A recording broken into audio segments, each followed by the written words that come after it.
കേരളത്തിന്റെ രാഷ്ട്രീയ ചരിത്രം നോക്കിയാൽ ഇടതുപക്ഷവും കോൺഗ്രസും മാറി മാറി അധികാരത്തിൽ വന്നിട്ടുണ്ട്. പക്ഷെ ഒരു വലിയ വ്യത്യാസമുണ്ട്. ഇടതുപക്ഷ സർക്കാരിന് അധികാരം നഷ്ടപ്പെട്ടത് എല്ലായ്പ്പോഴും ബാഹ്യമായ കാരണങ്ങൾ കൊണ്ട് മാത്രമാണ്. ജനാധിപത്യപരമായി തിരഞ്ഞെടുക്കപ്പെട്ട ആദ്യത്തെ കമ്മ്യൂണിസ്റ്റ് സർക്കാർ പരാജയപ്പെട്ടതല്ല, അത് പിരിച്ചുവിട്ടതാണ്. ഈ അടുത്ത കാലത്തെ newly classified British government documents കാണിക്കുന്നത് അമേരിക്ക മാത്രമല്ല ഇതിൽ ഇൻവോൾവ് ആയിക്കണം. ബ്രിട്ടീഷ് ഗവൺമെന്റ് കൂടി ഇതിൽ ഇടപെട്ടാണ് കേരളത്തിലെ ആദ്യത്തെ കമ്മ്യൂണിസ്റ്റ് ഗവൺമെന്റിനെ ഡിസ്മിസ് ചെയ്തത്.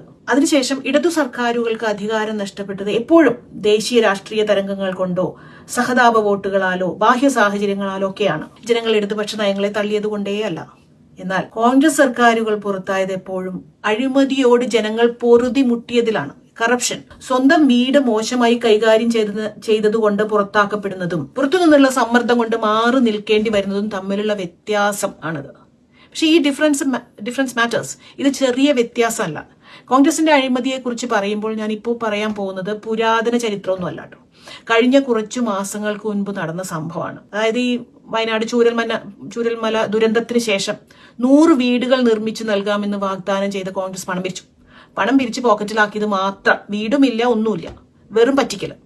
പ്രതിപക്ഷത്തിലിരിക്കുമ്പോഴും ഇതുപോലെ തട്ടിപ്പ് നടത്തുന്നുണ്ടെങ്കിൽ പൂർണ്ണ അധികാരം ലഭിച്ചാൽ എന്തായിരിക്കും സ്ഥിതി?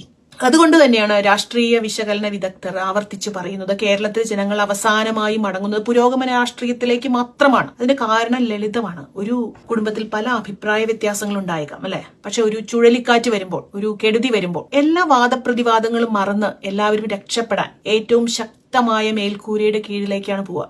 അതുപോലെ തന്നെ പ്രതിസന്ധി സമയങ്ങളിൽ ജനങ്ങൾ വിശ്വാസത്തോടെ തിരഞ്ഞെടുക്കുന്ന സ്ട്രോങ് റൂഫാണ് ഇടതുപക്ഷ സർക്കാർ. കേരളത്തിൽ പലർക്കും ഇടതുപക്ഷ രാഷ്ട്രീയവുമായി അഭിപ്രായ വ്യത്യാസങ്ങൾ ഉണ്ടാകാം. നയങ്ങളിലും തീരുമാനങ്ങളിലും വിമർശനങ്ങളും ഉണ്ടായേക്കാം. പക്ഷേ വെള്ളപ്പൊക്കങ്ങൾ പോലുള്ള പ്രകൃതി ദുരന്തങ്ങളോ പകർച്ചവ്യാധികൾ പോലുള്ള വലിയ പ്രതിസന്ധികളോ വരുമ്പോൾ ജനങ്ങൾ അവരുടെ വ്യക്തിപരമായ ഇഷ്ടാനിഷ്ടങ്ങൾ മാറ്റിവെച്ച് കൂടുതൽ വിശ്വാസമുള്ള നേതൃത്വത്തെ തിരഞ്ഞെടുക്കുന്നു. എല്ലാവർക്കും എല്ലാ ആശയങ്ങളുമായും പൂർണ്ണമായി യോജിക്കണമെന്നില്ല. എന്നിരുന്നാലും പ്രതിസന്ധി കൈകാര്യം ചെയ്യാനുള്ള ശേഷിയിലും ഏകോപനത്തിലുള്ള ആത്മവിശ്വാസം കൊണ്ടാണ് അവർ LDF നേതാക്കളെ തിരഞ്ഞെടുക്കുന്നത്. ഇത് ഒരു വികാരപരമായ തിരഞ്ഞെടുപ്പല്ല, വിശ്വാസവും അനുഭവവും അടിസ്ഥാനമാക്കിയുള്ള തീരുമാനമാണ്. കേരളത്തിനെ കുറിച്ചുള്ള ഒരു BBC report. Your podcast for the stories that get people talking from the BBC World Service. Today we're bringing you some good news.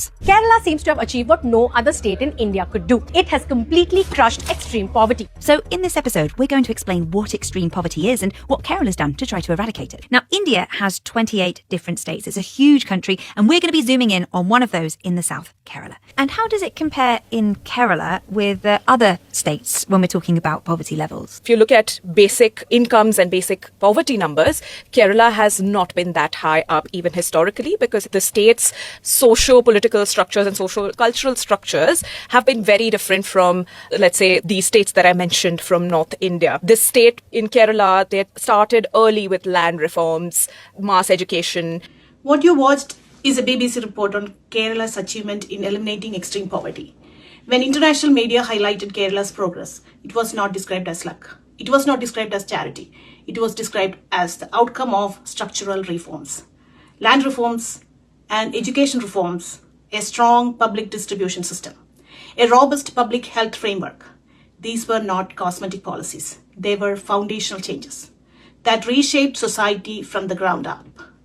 ഈ ഘടനാപരമായ പരിഷ്കാരങ്ങൾ നടപ്പാക്കുകയും ശക്തിപ്പെടുത്തുകയും ചെയ്ത കേരളത്തിലെ ഇടതുപക്ഷ നയങ്ങളാണ്. അതുകൊണ്ടാണ് കേരളത്തിന്റെ സാമൂഹിക വികസനം ഒരു യാദൃശ്ചിക വിജയം അല്ലെന്ന് പറയുന്നത്. അത് ദീർഘകാല രാഷ്ട്രീയ ദിശാബോധത്തിന്റെ ഫലമാണ്. ഈ തെരഞ്ഞെടുപ്പ് എന്നത് പൂർത്തിയാകാനാകാതെ നിൽക്കുന്ന പദ്ധതികളെ കുറിച്ചല്ല. പദ്ധതികൾ വീണ്ടും ആരംഭിക്കാം. പക്ഷേ ഒരു സംസ്ഥാനത്തിന്റെ സാമൂഹിക ദിശ തുടർന്നു കൊണ്ടുപോകുന്നതിനെ കുറിച്ചാണ്. പിന്നോട്ട് പോയാൽ തിരിച്ചു പിടിക്കുക അത്ര എളുപ്പമല്ല.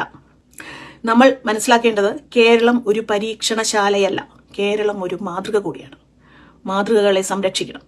ഈ മാതൃക തുടരുക തന്നെ വേണം.